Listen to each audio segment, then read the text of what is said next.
जी नमस्कार, स्वागत है आप सभी का हमारे YouTube चैनल पर। हम लोग पढ़ रहे हैं प्रकाश का परावर्तन और अपवर्तन।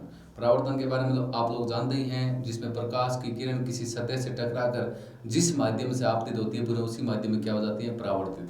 अपवर्तन में दो माध्यम होते हैं, एक विरल माध्यम, एक सघन माध्यम। प्रकाश की किरण विरल माध्यम से सघन माध्यम जाएगी तो अपने पथ से क्या हो जाती है, विचलित। इस घटना को अपवर्तन कहते हैं। इस क्लास में, छोटी सी क्लास में, हम लोग गोलीय दर्पण के नियम पढ़ने वाले हैं। तो गोलीय दर्पण के मुख्यतः से भाई नियमों से होता क्या है, नियम से हम लोग क्या करते हैं, जितने भी आपके किरण चित्र होते हैं, यदि आपको यदि नियम पता होंगे तो हम लोग किरण चित्र एकदम आसानी से सीख सकते हैं। तो आपको पहले ये तो पता होना चाहिए गोलीय दर्पण होता है क्या है।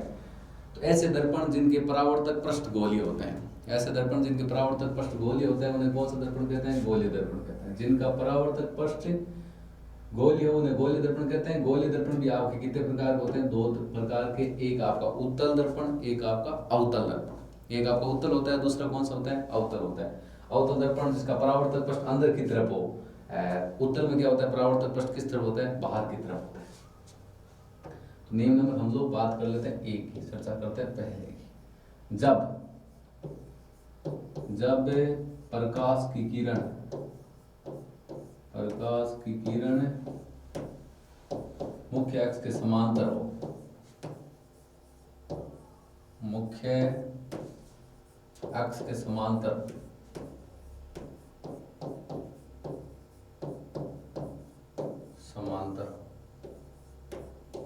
इसमें क्या होता है, इसमें आपकी अवतल दर्पण में किस प्रकार किरण चित्र बनता है, उत्तल दर्पण में कैसे बनता है, दोनों की बात कर लेते हैं। कि इस साइड हम ये ले लेते हैं, इस साइड में अपना ये ले लिया हमने अवतल दर्पण। अवतल दर्पण में क्या होगा, जिसका परावर्तक पृष्ठ किधर होगा, इस साइड, एक साइड में दर्पण में आपको पता है पेंट है क्या होती है, पॉलिश की होती है। ये जो आपका दर्पण है, यह अवतल दर्पण हो गया। यहाँ पर बिंदु ध्रुव P हो गया, ये आपका मुख्य फोकस F हो गया, और इस गोले का केंद्र, वक्रता केंद्र क्या हो गया, C। इस रेखा का क्या नाम होता है, मुख्य अक्ष। ये आपका है अवतल दर्पण। कौन सा दर्पण, अवतल। ये आपका अवतल दर्पण है। इस साइड में हम लोग ले लेते हैं अपना उत्तल दर्पण। उत्तल दर्पण क्या होगा, जिसका परावर्तक पृष्ठ बाहर की तरफ होगा, अंदर की साइड में पेंट या पॉलिश की होती है अपनी। अंदर की साइड में क्या होती है, पेंट या पॉलिश की होती है। यहाँ पर आपका मध्य बिंदु, परावर्तक पृष्ठ का मध्य बिंदु ध्रुव P हो गया। इसमें आपका फोकस उल्टी साइड होता है, क्योंकि गोला अपना ही साइड घुमा हुआ है। ये अपना हो गया मुख्य फोकस F, ये वक्रता के अंदर क्या हो गया, C। ये आपका है उत्तल दर्पण। नियम नंबर 1 क्या बोल रहे हैं कि जब प्रकाश की किरण मुख्य अक्ष के क्या हो, समांतर, उस स्थिति में आपका जो किरण होती है वो किस प्रकार गुजरेगी। तो जब प्रकाश की किरण मुख्य अक्ष, ये देखो, ये आपका अवतल दर्पण है, ये ध्रुव P हो गया, ये मुख्य फोकस F हो गया, ये वक्रता केंद्र C हो गया। इस लाइन को मुख्य अक्ष बोलते हैं। जब प्रकाश की किरण मुख्य अक्ष के समांतर हो, आपको पता है कि मुख्य अक्ष के समांतर किरण किस प्रकार आती है, ये देखो, ये जो आपकी किरण आ रही है वो मुख्य अक्ष के क्या आ रही है, समांतर। ये मुख्य अक्ष है, मुख्य अक्ष के समांतर किरण नीचे से भी आ सकती है, ऊपर से भी आ सकती है।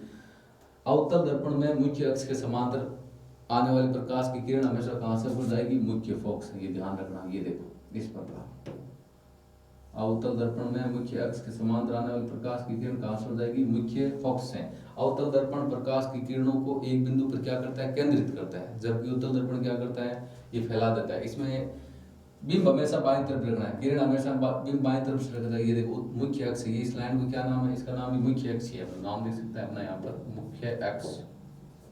ये रेखा है, उसका नाम है अपना मुख्य अक्ष।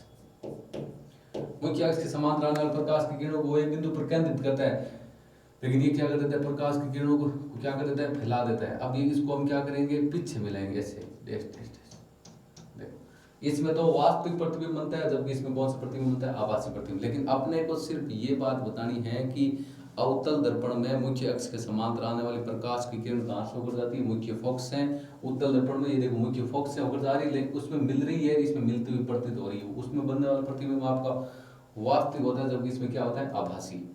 एक नंबर नियम अपना ये हो गया, मतलब पहली किरण हो गई आपकी। क्योंकि यदि किरण का अपने को पता होगा ना, तो हम जितने भी वो प्रतिबिंब निर्माण है, चाहे अवतल दर्पण से, चाहे उत्तल दर्पण से, सारे प्रतिबिंब निर्माण कर सकते हैं। आपने ये पता है कि मुख्य अक्ष के समांतर आने वाली प्रकाश की किरण कहाँ से गुजर जाती है? मुख्य फोकस से। इसमें तो किरण मिलती हुई दिखाई दे रही है आपको, लेकिन इसमें तो मिलती है, इसमें मिलती हुई प्रदर्शित हो रही है उत्तल दर्पण में। ये नियम नंबर 1 अपना ये हो गया। 2 नंबर बात पहली आपकी होगी मुख्य अक्ष के समांतर प्रकाश की किरण। 2 नंबर हो जाएगी इसकी उल्टी, फोक्सीय किरण। 2 नंबर ले लेते हैं। 2 नंबर कौन सी हो जाएगी? फोक्सीय किरण। फोक्सीय किरण, फोक्सीय किरण सेम चीज बनानी है अपने को। ये हो गया आपका कौन सा दर्पण? ये है आपका अवतल दर्पण।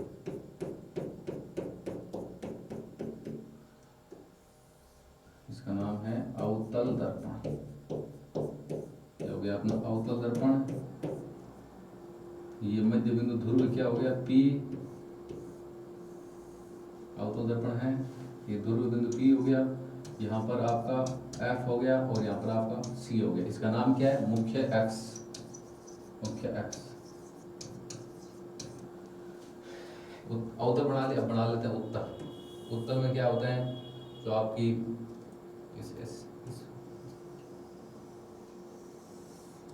इसमें आपकी पेंट या पॉलिश होती है, अंदर की साइड में होती है।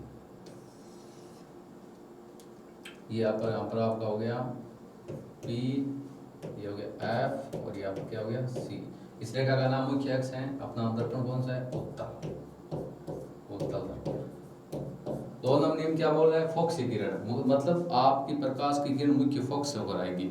मुख्य फोकस आने वाले मुख्य अक्ष के समांतर आने वाली प्रकाश की किरण मुख्य फोकस से जा रही है, तो मुख्य फोकस से आने वाली प्रकाश की किरण कैसे आएगी? मुख्य अक्ष के समांतर। अब किरण चाहे नीचे से हो चाहे ऊपर से हो, उससे कोई मतलब नहीं। देखो जैसे किरण अपनी ऐसे आ रही है, इस प्रकार फोक्सीय किरण है। किरण नीचे से भी आ सकती है, ऊपर से भी। देखो मुख्य फोकस से आने वाली प्रकाश की किरण, मुख्य फोकस से प्रकाश की किरण आ रही है तो कैसे जाएगी? मुख्य अक्ष के समांतर जाएगी। ध्यान रखना, मुख्य फोकस से आने वाली प्रकाश की किरण मुख्य अक्ष के समांतर जाएगी। इसमें किस प्रकार आएगी? इसमें आएगी इस प्रकार। देख लो अपना, ये देखो तीर का निशान दिखा देना अपना, और आ रही है। मुख्य फोकस से आने वाले प्रकाश की किरण जाएगी कैसे? मुख्य अक्ष के समांतर। इस प्रकार जाएगी। ये आपके मुख्य अक्ष के समांतर जा रही है।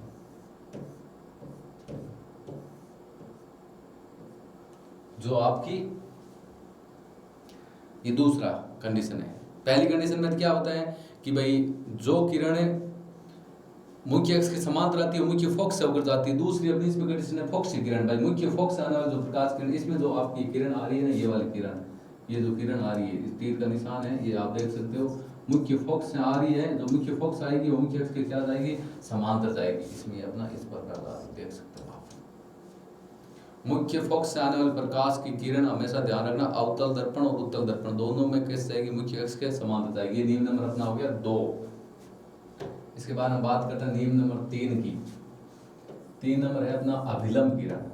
अभिलंब किरण हमेशा वक्रता के अंदर आती है। अभिलंब किरण, अभिलंब किरण की बात करें जो भी कर लेते हैं। ये आपका हो गया कौन सा दर्पण? अवतल दर्पण, जिसका परावर्तक पृष्ठ अंदर की तरफ होता है।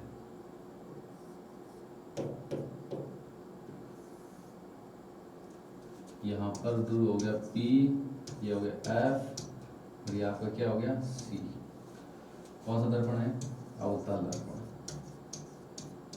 ये आपका हो गया अवतल दर्पण। और इस साइड बना लेते हैं हम लोग, अंदर की साइड में पेंट या पॉलिश कर दी। यहाँ पर ध्रुव P हो गया, मुख्य फोकस F हो गया, वक्रता के अंदर क्या हो गया? C हो गया। अब अभिलंब किरण मैंने बता दिया C से आएगी। अभिलंब किरण की क्या विशेषता होती है? जिस रेखा में आपतित होती है पुनः उसी रेखा में परावर्तित होती है। कैसे आती है अभिलंब किरण? जैसे नीचे से आओ, ऊपर से, उससे अपने कोई मतलब नहीं। देखो इस प्रकार आएगी, यहाँ से आएगी। जिस रेखा में आपतित होती है ना, जैसे ये आएगी,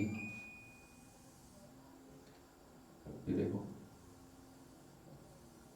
जिस रेखा में आपतित होती है, तीर का निशान इस पर लगा दिया, जिस रेखा में आपतित होती है पुनः उसी रेखा में क्या होगी? परावर्तित होगी। थोड़ा सा तीर का निशान ऐसे अलग लग सकता है, लेकिन जिस रेखा में आपतित होगी पुनः उसी रेखा में परावर्तित होगी। इसमें कैसा आएगी? इसमें आपका इस प्रकार आ जाएगी। देखो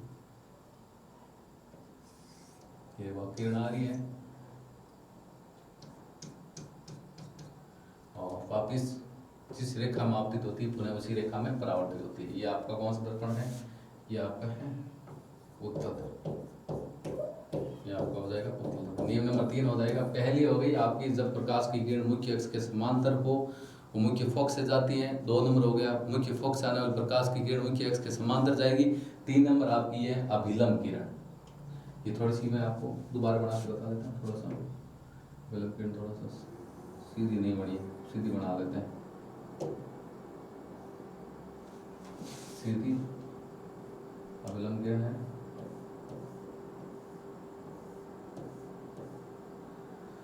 इस प्रकार अभिलंब किरण मतलब हो जाएगी जिस रेखा में आपकी आपतित होगी उन्हीं उसी रेखा में क्या होगी? परावर्तित होगी। 3 नंबर अभिलंब किरण हो गया। और 4 नंबर की बात करते हैं। अब लोग चौथा नियम है, नियम नंबर 4 की बात करें।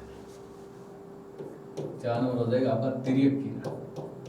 तिर्यक किरण ये आपका कौन सा दर्पण हो गया? ये आपका हो गया अवतल दर्पण। ये इस लाइन को क्या बोलते हैं? इस लाइन का नाम है मुख्य एक्स। ये हो गया एफ, मुख्य फोकस। ये वक्रता के अंदर सी, नाम क्या हो गया? मुख्य एक्स। मुख्य एक्स हो गया अवतल दर्पण। अवतल दर्पण। और एक इधर साइड में ले लेते हैं अपना ये वाला, जिसका परावर्तक पृष्ठ अंदर की तरफ हो, बाहर की तरफ हो। ये बी हो गया, इधर एफ हो गया, इधर आपका क्या हो गया? सी हो गया। ये आपका है उत्तल दर्पण। कौन सा दर्पण है? उत्तल दर्पण। अब तिर्यक किरण की क्या विशेषता होती है? तिर्यक किरण आपके जितने कोण पर आपतित होती है उतने कोण पर क्या होती है? परावर्तित होती है। कैसे? कैसे देखो, जितने कोण ऐसा आएगी, जितने कोण पर आएगी 30 डिग्री कोण पर आएगी तो 30 डिग्री पर जितने कोण पर आपतित हो रही है उतने कोण पर क्या हो जाएगी? परावर्तित। जैसे इसमें आ रही है वैसे अपनी इसमें आएगी। कैसे?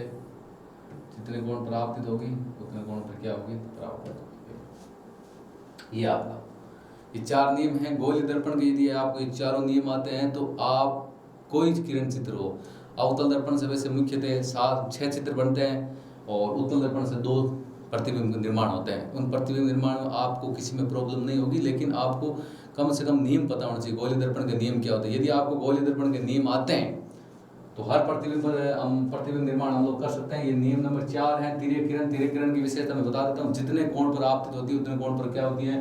परावर्तित होती है। आगे बात करें, ये देखो 3 नंबर नियम अभिलंब किरण। अभिलंब किरण जिस रेखा में आपतित होती है पुनः उसी रेखा में क्या होती है? परावर्तित होती है।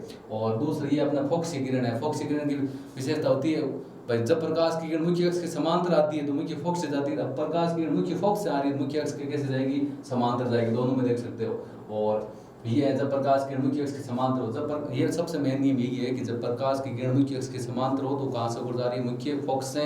नियम नंबर 1, यदि आपको ये चारों नियम आते हैं तो सारे किरण चित्र आप बना सकते हो। हम लोग सिर्फ इस कक्षा में नियम ही पढ़ने वाले। नियम मैंने आपको चारों बता दिए। पहला नियम है जब प्रकाश की किरण मुख्य अक्ष के समांतर हो, ये देखो मुख्य अक्ष है, मुख्य अक्ष के समांतर हो, मुख्य फोकस से जाएगा। अवतल दर्पण में तो वास्तविक बताती है, किरण एक दूसरे को काटती है लेकिन इसमें मिलती हुई प्रतीत होती है, क्योंकि इसमें बनने वाला प्रतिबिंब वास्तविक होता है, इसमें कैसा होता है? आभासी होता है। नियम नंबर 1 ये हो गया आपका। नियम नंबर 2 आपका इसका उल्टा हो जाएगा। नियम नंबर 2 क्या है आपका? फोकसीय किरण हो गया। फोकसीय किरण में क्या होता है? जब प्रकाश की किरण मुख्य फोकस आएगी, मुख्य अक्ष के क्या जाएगी? समांतर जाएगी। और नियम नंबर अपना 3 क्या बोल रहा है? अभिलंब किरण जिस रेखा में आपतित होती है पुनः उसी रेखा में क्या हो रही है? परावर्तित हो रही है। नियम नंबर 4 क्या बोल रहा है अपना? तिर्यक किरण जितने कोण पर आपतित होती है उतने कोण पर क्या होती है? परावर्तित होती है। तो ये आपके गोलीय दर्पण है। अपनी साइंस को मजबूत करने के लिए आज ज्वाइन करें हमारे यूट्यूब चैनल। क्लास कैसी लगी? अच्छी लगी तो लाइक करें, शेयर करें और हमारे यूट्यूब चैनल को सब्सक्राइब करें। Thank you. जय हिंद, जय भारत।